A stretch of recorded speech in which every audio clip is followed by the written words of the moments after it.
Hello everyone, आज मैं आपको डायपर के कुछ रिव्यू बताती हूँ जो कि मैं अपने बेबी के साथ यूज़ करती हूँ और वो कैसा है वो मैं आपको सब कुछ बताऊँगी। तो ये जो सबसे पहले मैंने लिया है ये है सपल्स ब्रांड का जो डायपर आता है ये इकोनॉमिकली बहुत ही अच्छा है, ये अफोर्डेबल है। और इसकी सबसे बेस्ट जो पार्ट है, बाकी सारी चीज़ें तो ठीक है पर मैं आपको जो बताने जा रही हूँ वो मैं आपको दिखाती हूँ ऐसे उल्टा करके। इसका अभी क्योंकि जैसे आतिश मेरा फर्स्ट बेबी है तो उसके टाइम पे जो मैंने डायपर्स यूज़ किए थे वो था पैम्पर्स, लेकिन अभी जब मैं पैम्पर्स के डायपर यूज़ कर रही हूँ अवनी के लिए तो ये डायपर मुझे बिल्कुल भी उतना अच्छा रिजल्ट नहीं दे रहा है। एक बात का ऑब्जर्व जरूर कीजिएगा क्योंकि जो गर्ल्स होते हैं ना तो उसका जो डायपर का जो ऑब्जॉर्ब होता है तो वो पीछे के साइड में जो बैक साइड में है ना वही वहाँ पे ही जाके ज़्यादा स्टोर होता है उसका जो यूरिन है। तो वहाँ पे मुझे पैम्पर्स में बिल्कुल भी वो ठीक नहीं, क्योंकि बार बार ऊपर से उसका लीकेज हो जा रहा था।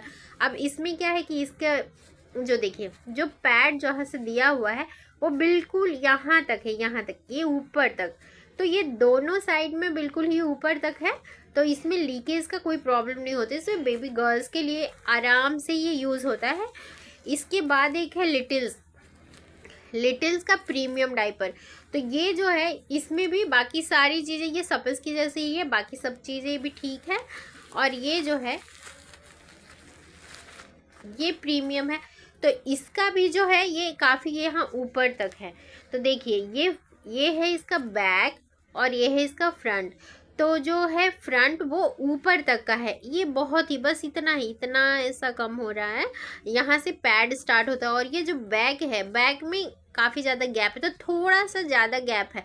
तो मैं क्या करती हूँ कि ये अवनी के लिए जब मैं पहनाती हूँ तो उसको ये जो बैक साइड है ना, जैसे कि ये है फ्रंट साइड, तो मैं इसे बैक में ऐसे करके पहनाती हूँ ताकि उसका जो जो यूरिन अब्जॉर्ब होता है वो पीछे में ज़्यादा होता है।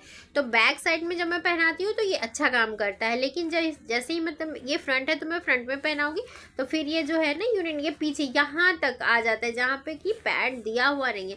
तो उससे क्या होता है कि ये यहाँ पे गीला हो जाता है, ये अब्जॉर्ब करता नहीं है और फिर कभी कभार यूरिन लीकेज भी हो जाता है। इसके बाद में जो है मेरे पास में है वो R4 रैबिट, ये काफ़ी ज़्यादा प्रीमियम ब्रांड है।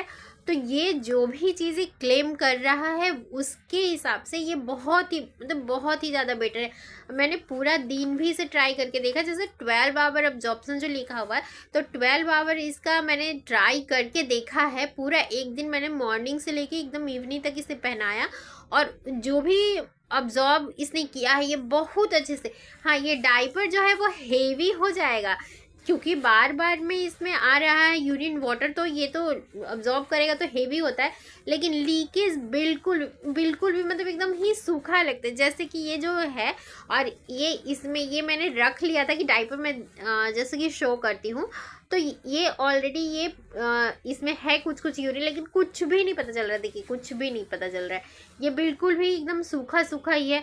और ये सारी ये जो दोनों डायपर है इसमें वो वाली बात नहीं है, इसमें वैसा नहीं लगता। जैसे हो जाने के बाद मतलब 2-3 घंटे के बाद में मैं हमेशा इसको चेंज करती रहती हूँ, जिससे कि अदरवाइज इसमें होता क्या है ना कि बाकी ये आपको जो दिखाती मैं इसमें जो कि अब्जॉर्ब हुआ ये पूरा इक्वल है, चारों तरफ से ये इक्वली ही है, तो इधर उधर वो नहीं हुआ है, तो ये काफ़ी ज़्यादा आरामदायक बेबी को। लेकिन ये जो दोनों डायपर में क्या है कि अगर ज़्यादा अगर उसने यूरिन किया होगा तो थोड़ा थोड़ा यहाँ वहाँ ऐसे, जो कि अंदर में जो पैड है वो यहाँ वहाँ ऐसे जमा हो जाता है। तो इसको हमेशा 2 या 3 घंटे के बाद में इसको चेंज करते रहना ज़रूरी है। तो यही है। बाकी तो क्या करती हूँ कि मैं इसको दिन के टाइम पे जैसे कि उसको कैरी करना हुआ, इधर उधर जाना हो, तो ये वाला बहुत ही ज़्यादा अच्छा हो रहा है, तो इसीलिए ही मैं इसको यूज़ करती हूँ। अब बाकी जब वो सोती है तो वहाँ पे तो ये दोनों में से कोई सा भी डायपर चल जाएगा, तो मैं इसे ही यूज़ करती हूँ। बाकी पैम्पर्स है तो पैम्पर्स मुझे इस बार बिल्कुल भी अच्छा नहीं लगा, इसीलिए ही मैंने अदर पे ही जाके स्विच किया है। Thank you so much for watching.